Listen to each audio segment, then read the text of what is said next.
Good morning, Twitch.tv. Good morning to YouTube as well. And of course, good morning, Mini Motorways. We are off to Chiang Mai for today's daily challenge, where we will start with 4 traffic lights and 4 bridges, and we may get more bridges, but certainly no more traffic lights. And honestly, especially in Chiang Mai, I'd rather get bridges than traffic lights. So it's a good trade. I see the lights as actually it's a pretty good one for Mini Motorways, because it is very rare, at least in my experience, that you're going to want to use more than 4 traffic lights in any given run. So having those 4 traffic lights and then just not having to deal with them, it's a good thing. We take those. Good morning, Nora. Hi. Yes, I was talking to you. I said your name and everything. Alright, ow. I have crap in my eye. What I don't have in front of my eye is my glasses. I started cleaning my glasses on the starting soon screen, and then I got distracted. Hold, please.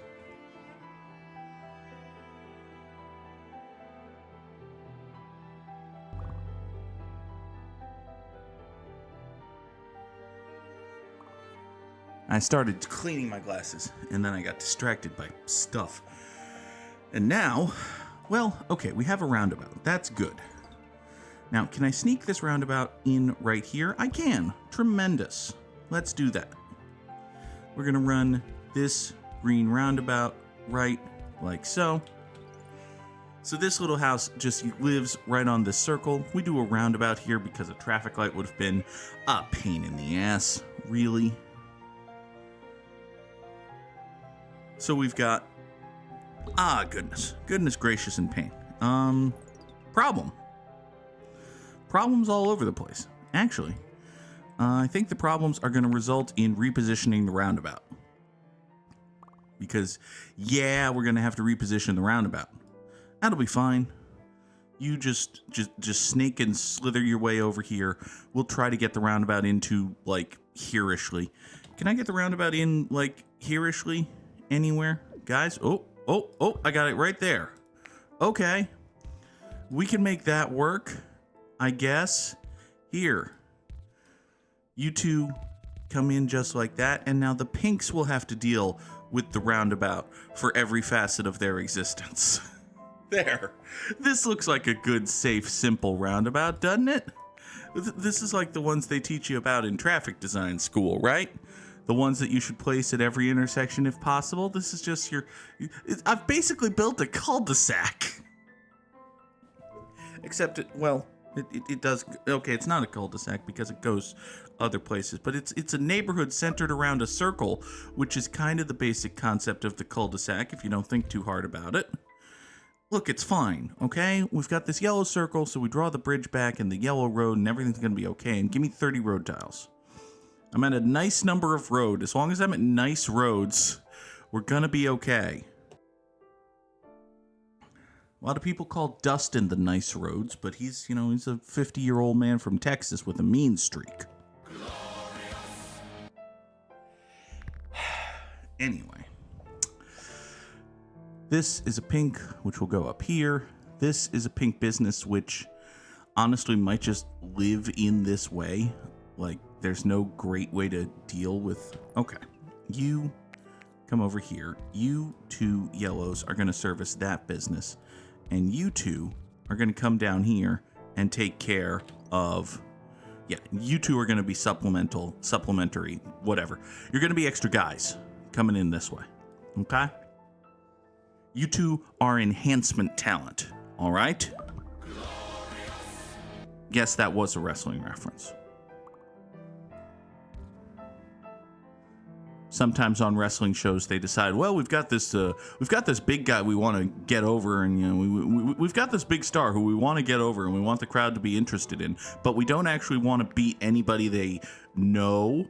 So let's just bring in some geek, and we'll make it painfully obvious that he's some geek, and we'll have our dude destroy him, and that'll get him over because, oh, look at the way he destroyed that geek. His moves sure look cool, and sometimes it works, and sometimes you start catching lightning in a bottle doing that with guys like Ryback, and sometimes you don't with guys like 90% of the guys who have ever been fed geeks, to be honest. But hey. Anyway, Shotgun Splicer asks if I caught any of All In, which reminds me that we want to send a very special thank you to Shotgun Splicer.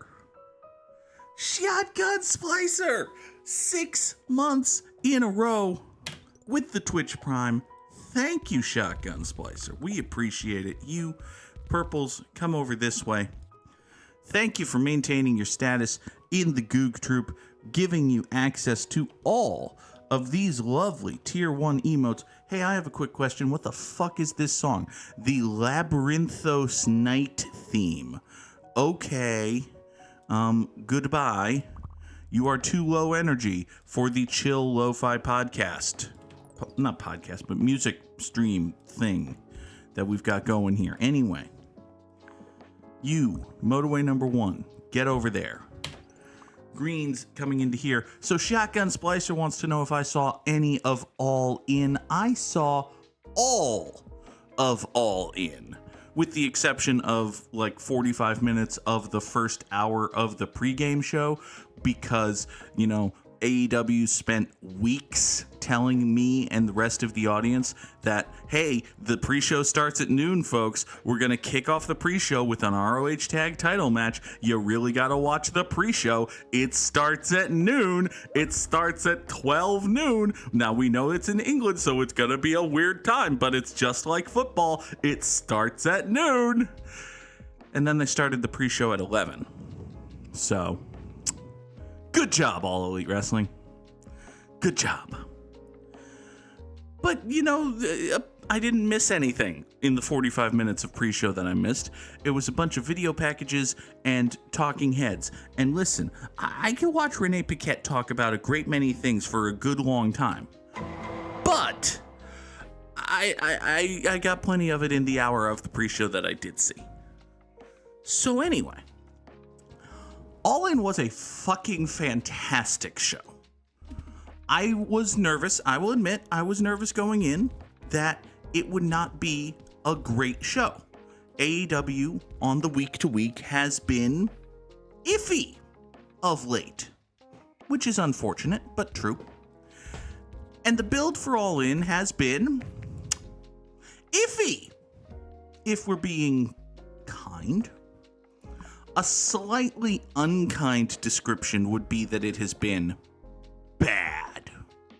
I think that would be slightly unkind. And an even more unkind description would be that it is unworthy of the stage that AEW got for itself, mostly on the value of the work it did in 2020 through 2022. But again, that would be unkind. And we don't feel like being unkind. We don't need to be unkind here. We just need to, you know, here. First of all, we need to admonish the cat. Nora, stop scratching at the couch. You know, no, don't meow at me when I tell you to stop doing the thing you're doing. Don't continue to do the thing you're doing.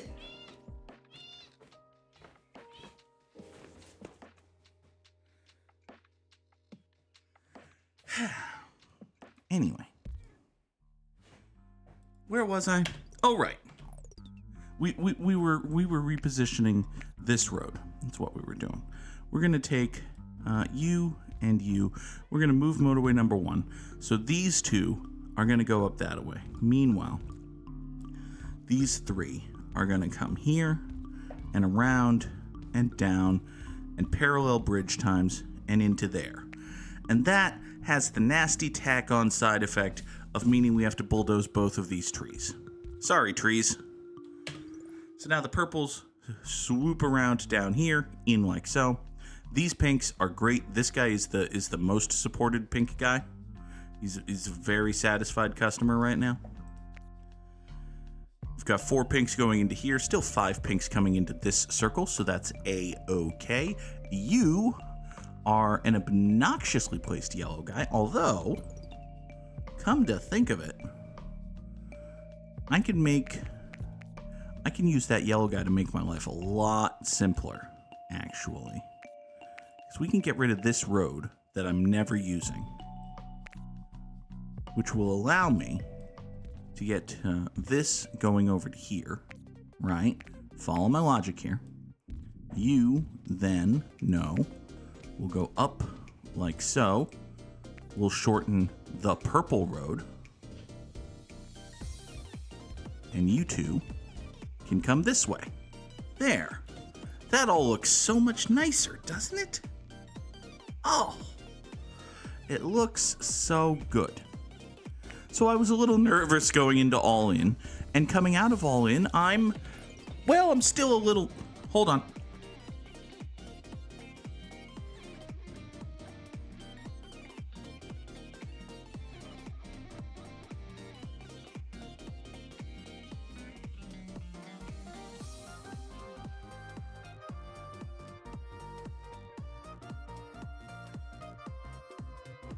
I have taken a prisoner. See if you can figure out who it is. Stop. Stop clawing the couch. Get down. Okay. Be over there now. This cover rules. Everybody go. Alright, so we need to get yellows up to here. Let's just do that. That'll be fine.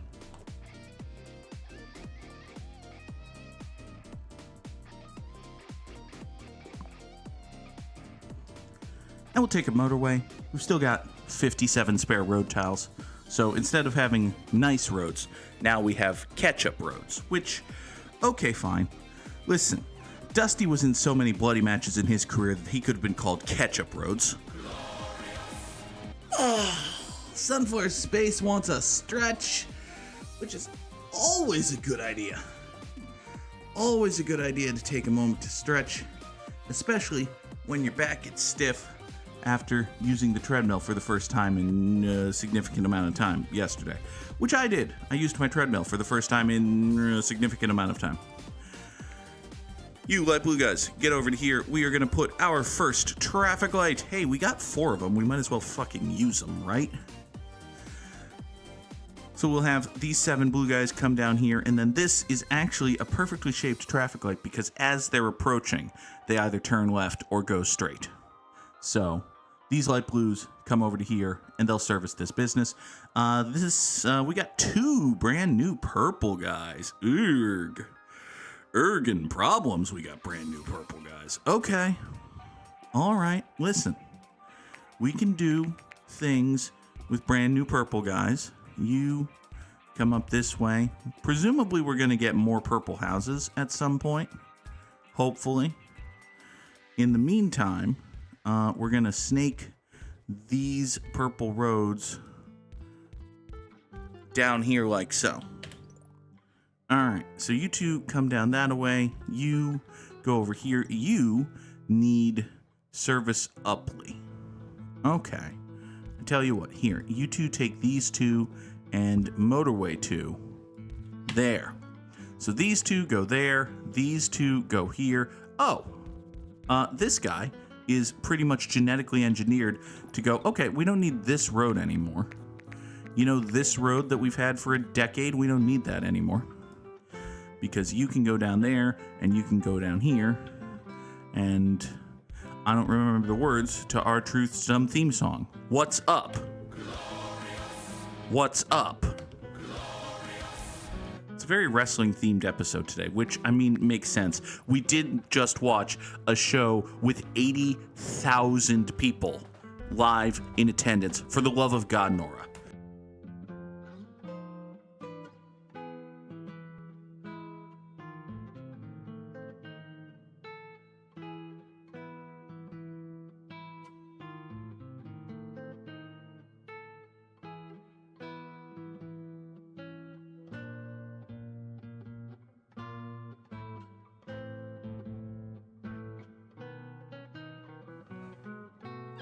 Stop it.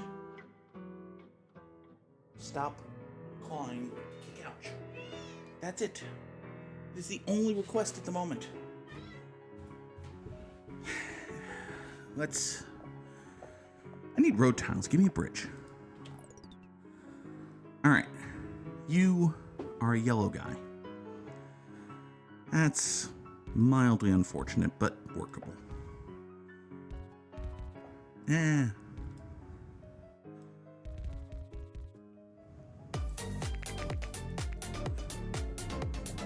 Samurai Sam dropping a crab rave. Good morning, Sam.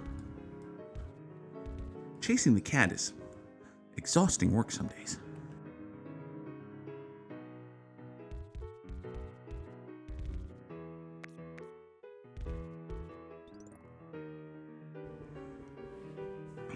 Alright. So we'll make this road happen. Now we need to get pinks over here, which is fine. That's actually doable. Alright, observe how we're gonna do that. We're gonna come here and then...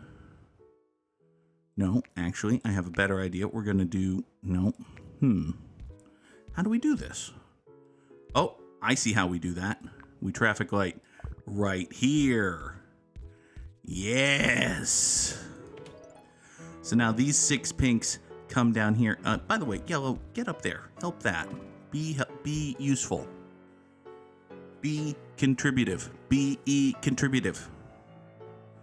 So the pinks come over here across this bridge. This has just gone circular, which fucking sucks, by the way.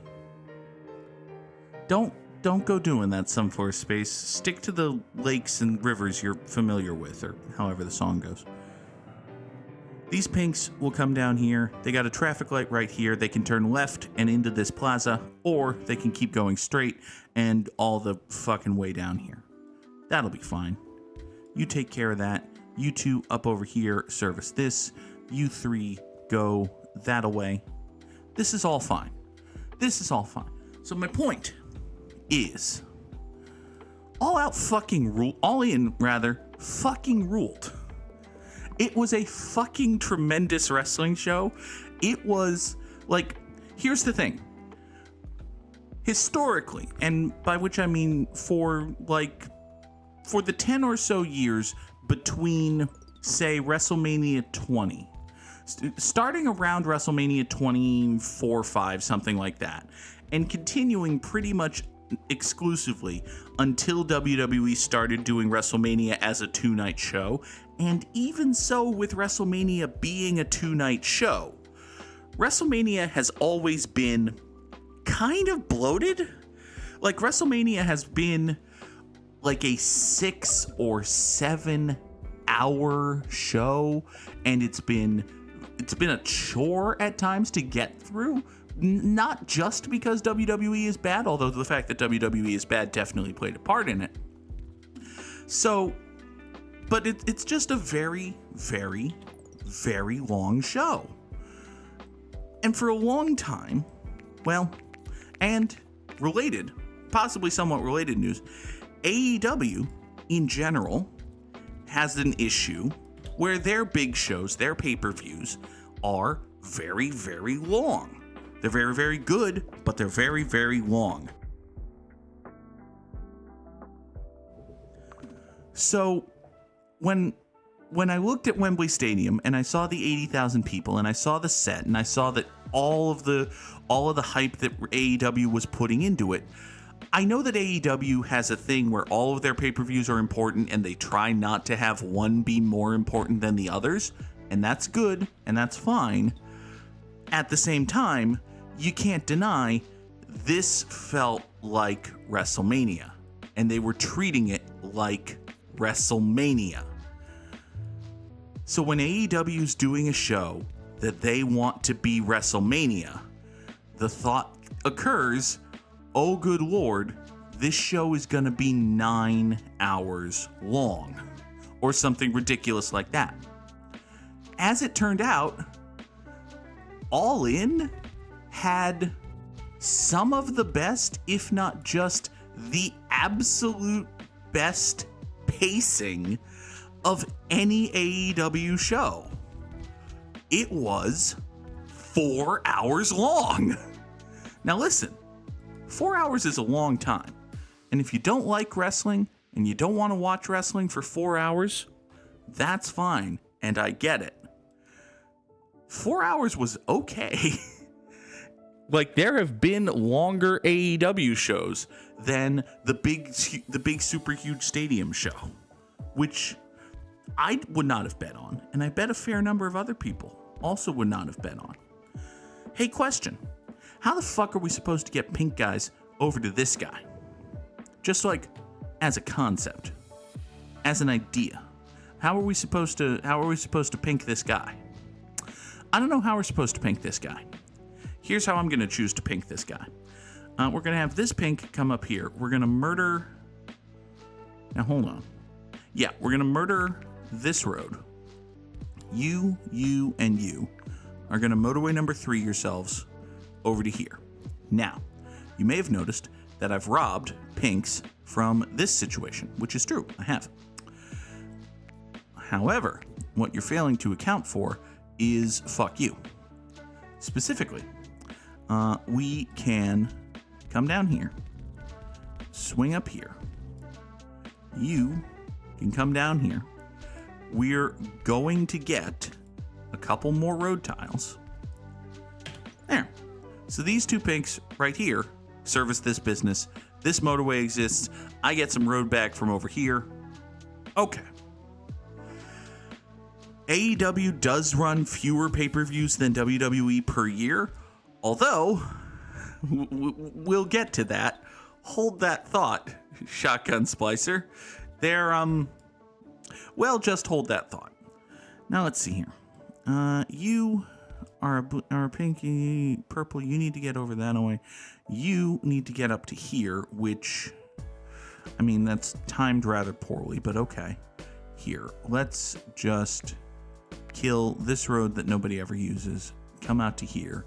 We'll slap a roundabout right here about. You and you will go in that way. Service this. Hey, draw a straighter road, damn it. You come over to here. Okay. So All Out fucking ruled. All In fucking ruled. I keep saying All Out because that is also the name of an AEW pay-per-view. Incidentally, an AEW pay-per-view that is happening this Sunday. This is just a thing now. Listen, I understand. There are several impulses at work here that I understand in a vacuum, right? In a vacuum, I understand the idea, hey, the last weekend in August is a bank holiday in the UK. Let's run a show at Wembley and try to put 80,000 people there.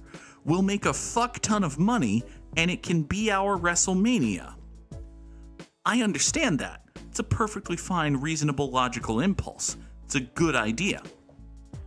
In a vacuum, I understand, hey, Labor Day's a holiday in the United States. Let's run a big show in Chicago on Labor Day weekend. It could be like a pay-per-view or something. It's a good idea. I understand it in a vacuum. Here's the thing, though. I don't understand, in our non-vacuum environment in which we live, how these impulses work together on the regular. Because, if you run a pay-per-view the last week of August in the United Kingdom, and you run a pay-per-view Labor Day weekend in Chicago, that means you're running pay-per-views on back-to-back Sundays, which is a choice. It's a choice that you can make as a company, not necessarily one with which I agree. What are we going to do about this yellow circle now? I was going to say that yellow business, but it didn't even give us the courtesy of waiting to turn into a yellow business. It didn't even give us the courtesy of being a yellow business for more than a minute and a half. It just turned immediately into a yellow circle. Give me a bucket of road. Give me I've got 3 bridges. The motorway would, oh, fuck. Okay, we're going to motorway. This is probably a temporary motorway. For right now, it's motorway number 4, schlepping these guys over to here. It's going to be fine. It's going to be good and cool. Okay. I mean, according to Tony Khan, he just likes the idea. I mean, listen, Tony's from Chicago. AEW has history in Chicago. One of the stars to which AEW has hitched their corporate wagon, no matter how much of a disaster he's turning into, is from Chicago. So, in that regard, I get it. On the other hand, guys, now here's the thing. AEW has earned a fair bit of goodwill. They do, after all, consistently put on tremendous fucking wrestling shows. And if you consistently put on tremendous fucking wrestling shows, you're going to earn the benefit of the doubt more often than if you were, say, bad. If AEW was, say, bad, well then, fuck that, right? Fuck all that noise about pay-per-views on back-to-back weekends. Fuck all of that. But the thing is, AEW is not typically, usually, for the most part, say bad. Just don't pay attention to the booking of the women's division. It'll be fine. It'll be fine. Listen, they'll take the belt off Saraya in a week. They put it on Saraya for one night to get a big hometown pop, and then they're going to take it off of her very quickly on the other pay-per-view they have coming up, because they're an actual wrestling company who actually prides on actual wrestling, and even they know that Saraya's not a very good wrestler right now. I don't know why I'm saying this in hushed tones, but it's kind of patently obvious that she's not any fucking good anymore. It's fine. Listen, it's fine. It's fine. It's hopefully fine. They're definitely not running Hikaru Shida out of the company to put the belt on Saraya. That's definitely not a thing that's happening. Anyway, we got green up here. Got to deal with that somehow. This pink business got mad because I took its road away for a minute, but I've since returned its road, so everything's fine. We have 2 greens down here. This purple has just gone circular, but you've got plenty of backup road. I think you're actually basically fine. I could snake in a couple more houses for you if I need to, but I don't hopefully need to. Give me 30 more road tiles. Sure. All right. Being now in possession of 30 more road tiles, let's figure out a way to get this this green business to stop being so angry at me. Okay. You come up here. Nope, keep going that way. Thank you. All right, so you 2 greens from roughly forever away are going to come up here, service this green business. That's going to be fine. Meanwhile, I've got a big old bucket of unused green guys right here. Is there anything I can do with my big old bucket of unused green guys? Big old bucket of unused green guys might be the title of the episode. Big old bucket of unused green guys is also a good descriptor for those toy army men sets that every cartoon kid has, but I never saw in the wild, so I kind of doubt actually existed. But anyway, big old bucket of unused green guys. There we go. The Chicago show is absolutely going to be overshadowed, but hey, here's the thing about AEW, right? They have a whole bunch of tremendous wrestlers who are wonderfully talented and, in many cases, over as fuck, specifically in Chicago, Illinois, right? They have the talent to put together a great pay-per-view with 1 week of build. It's a difficult position for them to be put in, but hey, listen, you've got Kenny Omega versus Konosuke Takeshita. That'll be a great fucking match.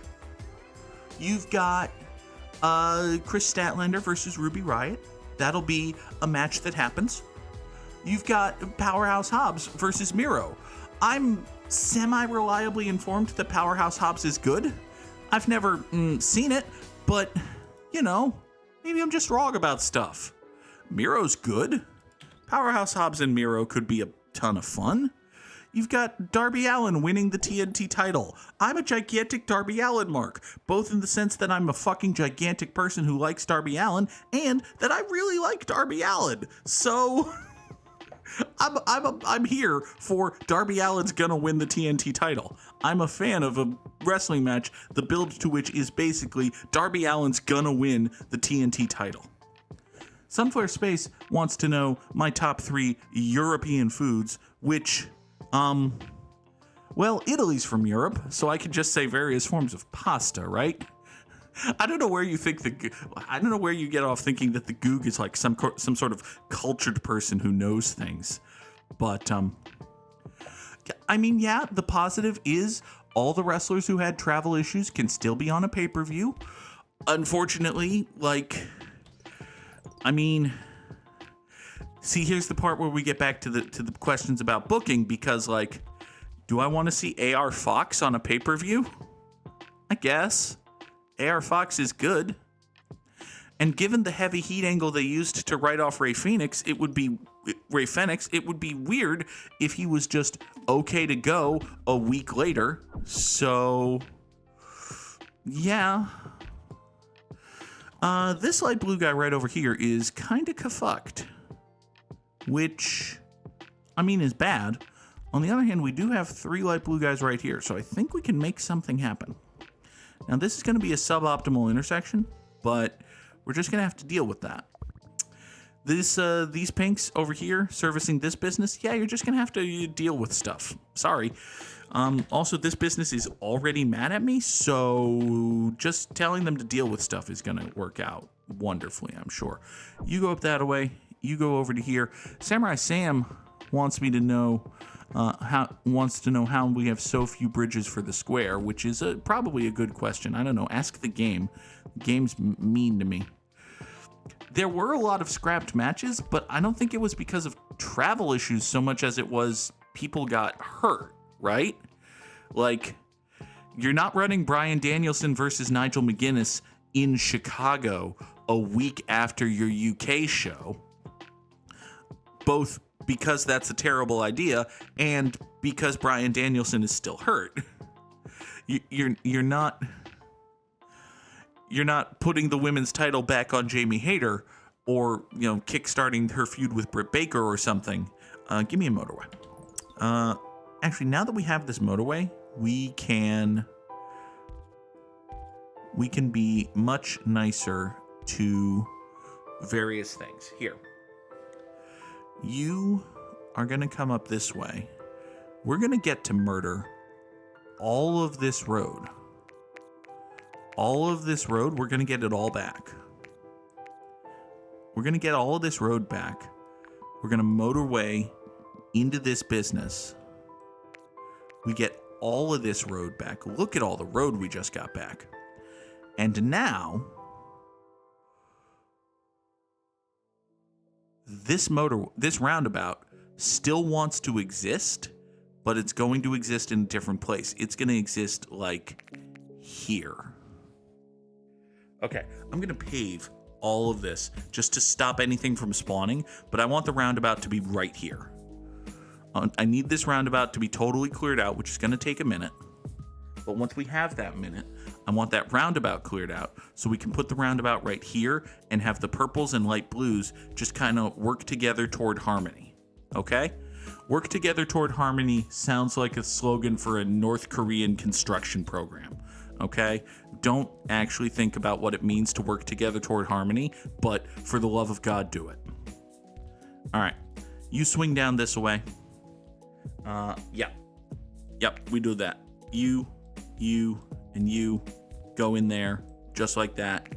You there, purples. All the purples. Come out here. Go that way. Continue going that way. Go up in like so that you're not swinging, you're not dealing with cars spawning in front of you until you get to the roundabout, at which point you go through the roundabout and down here, and this business is just fine. Okay. 12 Mendes. It's not tremendous or 4 Mendes. It's 12 Mendes. Oh, God. Okay. You, yellow guy, go over to here. This map is a clusterfuck, by the way. Like, just in concept. Here, actually do this thing. It's a little weirder, but it'll be better. You go down that way. It's a little weirder, but it'll be better is a saying that has been uttered in a great many bedrooms. Everybody go. How are we looking? We're doing great. We're doing super terrific and awesome and so very great. This pink circle situation, if you look at it for more than I think if you look at this pink circle situation for more than 5 consecutive seconds, your ears start bleeding. So let's not. As long as it keeps working, right? As long as it just keeps working, I'm okay with whatever has to happen. I think that's where we're at right now. I'm okay with whatever has to happen. Speaking of whatever has to happen, you has to get over here so that you, and perhaps only you, it turns out that only you could make me feel so good. I don't remember the words to this song I've played in DDR a great many times. But anyway, you come up this way, go out that way. Hey, you remember when I was all about separating the purples and yellows and blues and shit? And not so much anymore. I used to play DDR, Sam, and by DDR, I played the official PS2 games and had a dance pad and dabbled in Step Mania, and then time passed and I got fatter. Now I don't have a dance pad and I don't have a great way to play Step Mania, but also Step Mania is not at all user-friendly if you want to download songs. So, listen. There is an alternate universe in which the _Goog continues to play DDR and probably breaks an ankle or has a heart attack or something.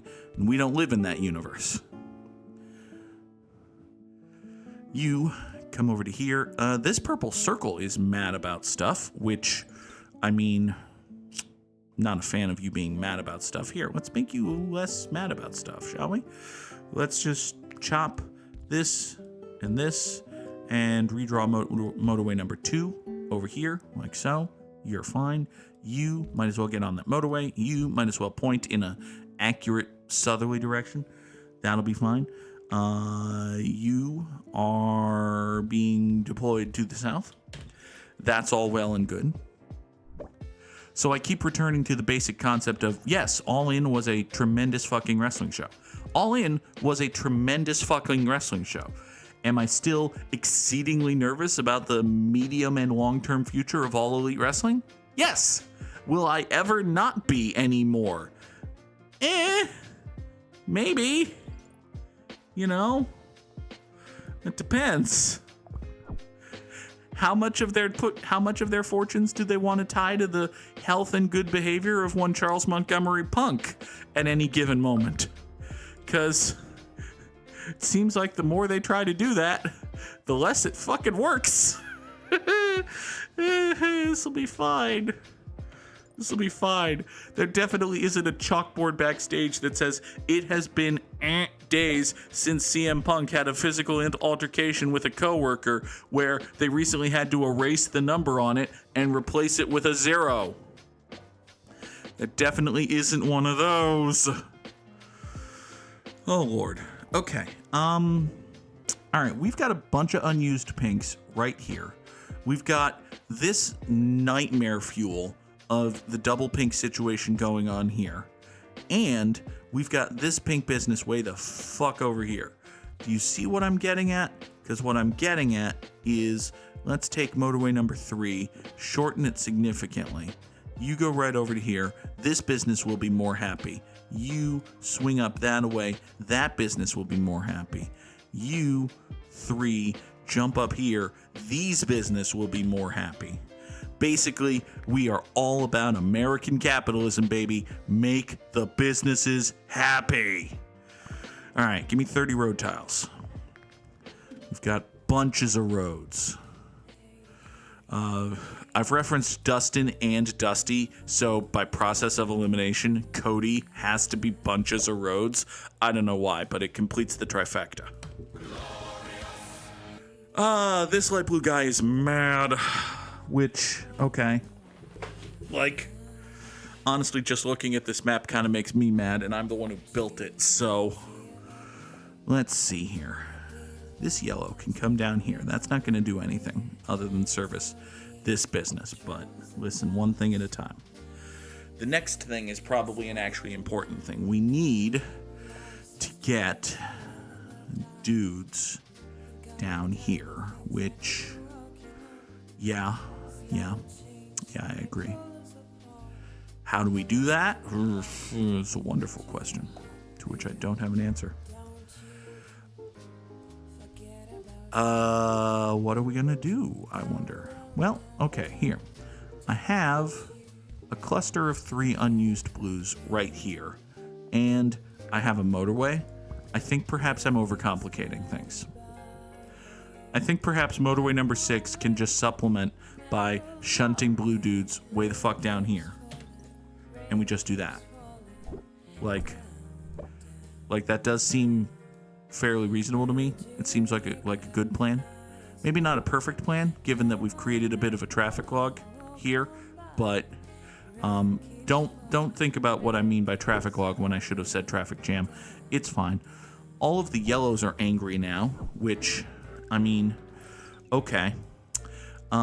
Here, you are a blue guy. You can swing over here and satiate this blue business's unquenchable thirst for blood or something. You are yellow guys that need to get over to yeah, that's bad. It's a problem. I don't really have a solution for you, unfortunately. You are just gonna have to fucking deal with it, buddy. Here, you've got 12 houses. You've got 12 houses feeding you. You should be fine. I don't understand why you're mad. I kind of get why you're mad because we're very late in the run and we only have 7 houses going here. But it's a short, straight shot road, buddy. Come on. So yeah, they erased the chalkboard that says it has been days since CM Punk got into a physical altercation with one of his coworkers. Depending on who you listen to, this one might not have been entirely Punk's fault, but, you know, man has not earned himself the benefit of the doubt. You remember how we were talking about doubts and the benefits thereof earlier? Yeah, Phil's kind of lost his, so there's that. This yellow business is just gonna fucking die, actually. There ain't shit I can do to save that guy's shit, and yet, here I come with my shit-saving ideas. You 3 yellow guys, get up into here, pull some nonsense away from that, give us a roundabout right here. Are you going to be okay? No, you're not okay. Also, you died. I wasn't even paying attention to you. Oh, boy. All right, 3,800 and nice is a good number, I think. This is a pretty good score. Let's take a look here. Top 2% in the world. Drop those GGs in the chat because we beat Samurai Sam. We'll take that. Some GGs right there. Thank you for the congratulations, Mr. Samurai. How are we doing on time? It is 7:45 and I have fuck all to do today. So let's bring in our very best friend, Mr. the Wordle. You come over to here. All right. And yet here I go. Listen, that's a thing that I said. It's a thing that I said, Sam. I'm glad that people are amused by the things that I say. It's great. Amuse would also have been a good Wordle word. Not for this one, in a vacuum, because we've done very well. It could be trike. Could be like a cutesy name for a tricycle. I want to ride my tricycle. I want to ride my trite. Trike. Goog. Trike. You were just thinking trite because you know that the word ends like so. So, good job. Anyway. Now I've got Queen in my head going, tricycle, tricycle. I won't do that. Yeah, it could be right. It's probably right. If it's not right, well, it's wrong. But no, it's right. Crack me up. Drop some phoenixes in the chat for the fact that it's right. All right. Oh, that was fast. Let's do yesterday's Immaculate Grid. Good God, what have I done? Okay. Hey, Wordlebox, be more biginator if you're going to be there. Okay. So, we need Mariners, White Sox, Giants, Mets, Yankees, and pitchers who had a 20-win season for these 3 teams. Okay. Let's see here. Mike Mussina had a 20-win season for the Yankees in his last year. I remember that. So did 10% of the people who got that square. Tom Seaver probably had a 20-win season for the Mets. That seems like a thing that would make sense. Hey, it was right. Yeah, not the rarest pick, but hey, whatever. For the Giants, Tim Lincecum ever get to 20? 20 wins is a lot of wins. Ugh. 20 wins is a lot of wins. I don't think Madison Bumgarner ever got there because Madison Bumgarner wasn't actually a great pitcher aside from isolated instances in the playoffs. I don't think Tim Lincecum ever got there. I don't think Matt Cain ever got there. I've pretty much run out of great modern San Francisco Giants pitchers is the problem. So now the good news is that the San Francisco Giants, the New York Giants, have a fucking centuries worth of history of not modernness. On the other hand, who the fuck knows things about that? Not me. So let's swiftly move on. Johnny Cueto pitched for the White Sox, didn't he? I'm fairly confident he was a Giant. Hey, I was right about stuff. Wonderful. Alejandro De Aza is a former Chicago White Sox player who was also a New York Met. Thank you, Sam, for reminding people that I do say, hey, I was right about stuff fairly often. Catchphrases make the world go round, after all. Jack McDowell rather famously had an incident, let's say, while he was with the Yankees, but I know him as a former White Sox pitcher. Let's see here. Yankee who was a Mariner. The most obvious one is Ichiro. And, yeah, screw it. We're in a... Well, I suppose the most obvious one is A-Rod because he was more prominent as a Yankee? I don't know the full details, but I'll give you the Cliff's Notes version. One time Jack McDowell was pitching for the Yankees at Yankee Stadium, and he pitched really bad. And he got pulled from the game, and the crowd booed him, and he flipped off the crowd. Like, prominently. Like, he marched off the mound with his middle finger held high. It was a thing. It was a whole thing. A Met who was a Mariner. Mike Cameron was a Met, wasn't he? I remember Mike Cameron being a Met. That sounds right. Hey, I was right about stuff. Now, here's the thing. I have 2 difficult squares because who the fuck knows shit about the San Francisco Giants? Oh, no. Oh, buddies. Okay, let's name every Mariner we've ever heard of. Dan Wilson was a Mariner. Jamie Moyer was a Mariner. John Olerud was a Mariner. A-Rod, Jay Buhner, Edgar Martinez, Tino Martinez, Felix Hernandez, Teoscar Hernandez, Oscar the Grouch. No, Oscar the Grouch played for the Rays. The joke is that Tropicana Field is a trash can. Pick up my subtle humor. Fuck the fucking Rays. Anyway.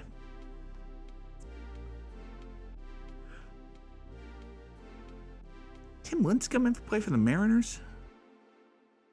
No, that doesn't sound right. We could have used Pedro for the Mets, except he never played for the White Sox or Mariners and never had it. He might have. No, I don't think he ever had a 20-win season with the Mets. 20 wins is a lot of wins, and by 2005, Pedro was not a lot of wins kind of guy. He was really good, but he was not like a 20 wins kind of guy. Shit.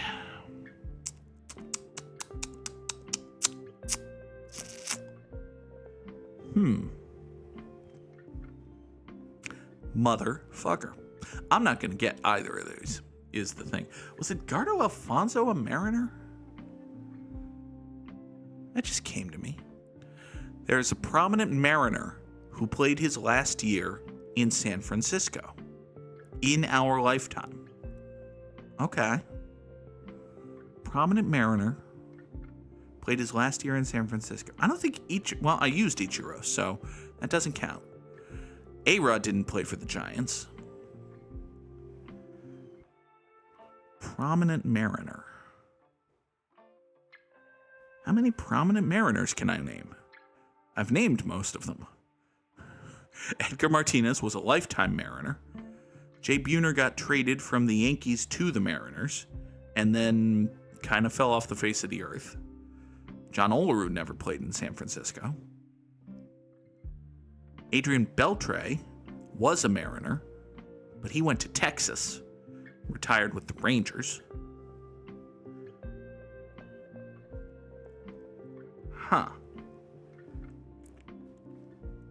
Yeah, Felix Hernandez was a lifetime Mariner.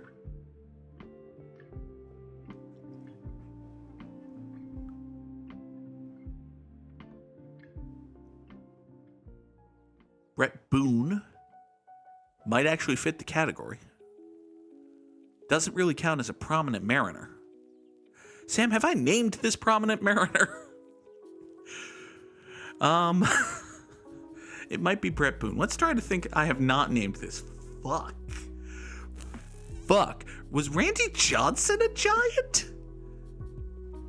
No, Randy Johnson retired with the Yankees. Didn't he? Did Randy Johnson pitch a year for the Giants? I'm kind of closing my eyes and squinting, and now I can imagine Randy Johnson in a San Francisco Giants uniform, but, like, I can imagine a great many things. I can imagine... Never mind. Fuck it. Randy Johnson. No. If he retired after 2009, no. He was on the Yankees in 2009. I know. I'm confident in that. Okay. Thank you, years of playing time reminder text, for stopping me from being wrong about stuff. Fuck. Oh, who the fuck is it then? If it's not Randy Johnson, who the fuck is it then? Randy Johnson was on the World Series champion New York Yankees, wasn't he? I mean, that sounds right. And yet... Fuck. Motherfucker.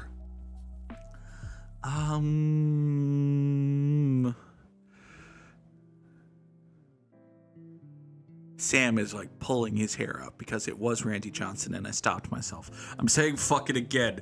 Double fuck it. Going against all my instincts. Hey, I was right about stuff. He did play for the Giants. They traded him after 2006? Back to Arizona. Okay. I could have sworn he stayed with the Yankees until he retired, but hey, good for him. He got to play out west for a while. Now here's a question.